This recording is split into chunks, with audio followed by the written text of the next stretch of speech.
Սուրենյանց ո՞րն է ճիշտը։ Ընդդիմությունը վերցնի մանդատները, թե չվերցնի։ Արտահայտելու ժողովրդի ցանկությունը եւ կարծում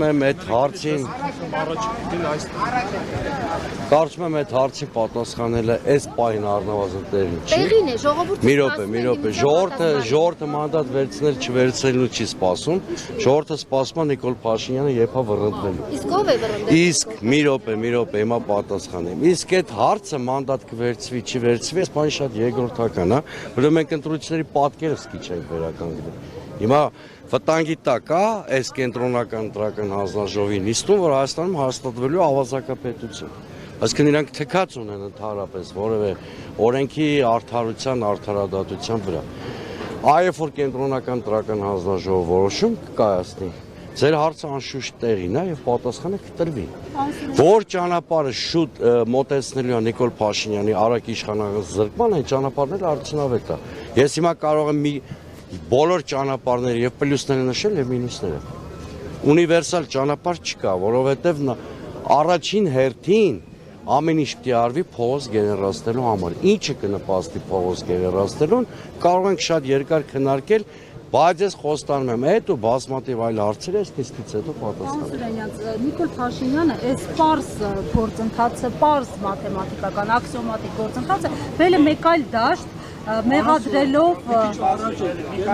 ընդդիմությանը կաշառք տալու մեջ, մեղադրելով ընդդիմությանը օրինակ հարուստ լինելու մեջ, հիմա ասում է հացին կակա են ասելու, այսօր տեսաուղերձ է հղել, բայց բացի այդ, այնտեղ մի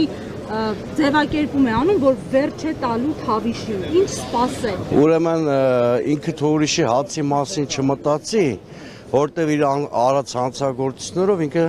կարծում եմ շատ մոտ ապագայում կակայ ասելու ազատությանը։ Ավելի լավ այն իր դարդը լացի, սա մեկ։ Որովհետև այդքան հանցագործությունը չի կարող անպատիժ մնալ եւ ի վերջո հիմա ասեմ ինչից եմ կարծում։ Իր մոտ մի կողմից վախերն են խոսում, մի կողմից ռեպրեսիվ վարքագիծը, երկուսի իրար հետ միախառնված է։ Հաստատ համոզված են, որ չլներ ընդդիմության կոնսոլիդացված ակցիայի մասին լուրը, այսօր ինքը այդ լայվը կամ ուղերձը չերանի։ Մյուս կողմից ինքը հասկանում է, որ ընտրությունները իշխանության ճգնաժամը չեն հաղթահարել եւ իր ամեն օրը իշխանության, ինչքան կտևի ես Նոստրադամուսը չեմ կարող ենթադրել,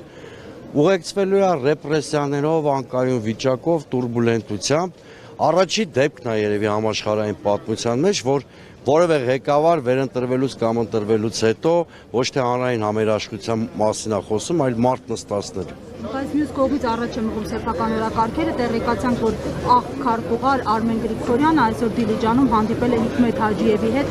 խոսել խաղաղության այսպես կոչված process-ի մասին, սրա հետ կապված ինչ դիտարկումներ ունեք։ Դա շատ բնական է, որ լոյալության դիմաց, այսինքն Ադրբեջանը, Թուրքիան, արևմտյան պետությունները ամեն ինչ արել են Նիկոլ Փաշինյանի կոմֆորտը ապահովելու համար, հիմա եկել է պարտքերը վերադարձնելու ժամանակը, դա ինձ չի զարմացնում, եւ պիտի այդ process-ը շատ արագ լինի։ Մյուս կողմից ադրբեջանցիների մոտ կա մտահոգություն, որտեղ Նիկոլ Փաշինյանը այս անգամ իշխանությունը պահպանել է խիստ խոցելի լեգիտիմությամբ եւ ի վերջո որևէ հաշվարկի պարագայում խորհրդանում չունի սահմանադրական մեծամասնություն պարտավորությունները կատարելու համար։ Երևի ըստ երևույթին վերջացնեմ այս մի նախադասը, ըստ երևույթին ադրբեջանցիները նաեւ իրենց մտահոգությունները պարատելու խնդիր ունեն։ Պարոն Սուրենյան, հիմա դուք հետ ինչ եք ակնկալում եւ ունեք սցենարներ մշակած, թե X պատասխանի դեպքում, X որոշման դեպքում ինչ քայլեր եք ձեռնարկելու, Y-ի դեպքում ինչ քայլեր։ Այո, սցենարներ տարբեր կան։ Ես որպես քաղաքացի կհեծ ակնկալում եմ ընդհանրապես օրինականության եւ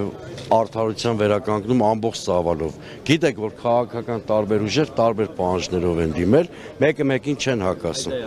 Տարբերակա չէ, տարբերակա եւ ուժեղ Հայաստանի հայցի բավարարումը եւ մեր հայցի բավարարումը, որտեղ այս նիստով չի վերջանալու։ Հետո դատական վիճարկումների փուլ է մտնելու։ Ակնհայտորեն դիմել է, որ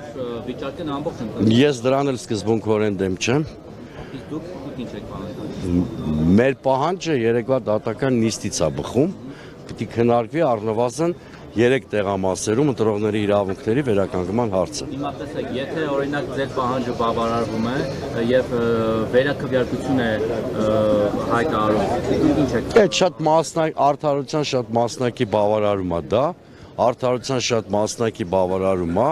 որովհետև դրանով հարց չի լուծվում։ Ըստ էության շարունակելու ենք պայքարը օրինականության վերականգնման համար ամբողջական ծավալով։ Այսինքն, եթե Բարգավաճ Հայաստանը անցնի այդ 4 կոնկուրս շեմը հաղթարի, դա ձեզ համար բավարար է, պարոն Սուրեն։ Ոչ, դա մեր համար բավարար չի, որովհետև դա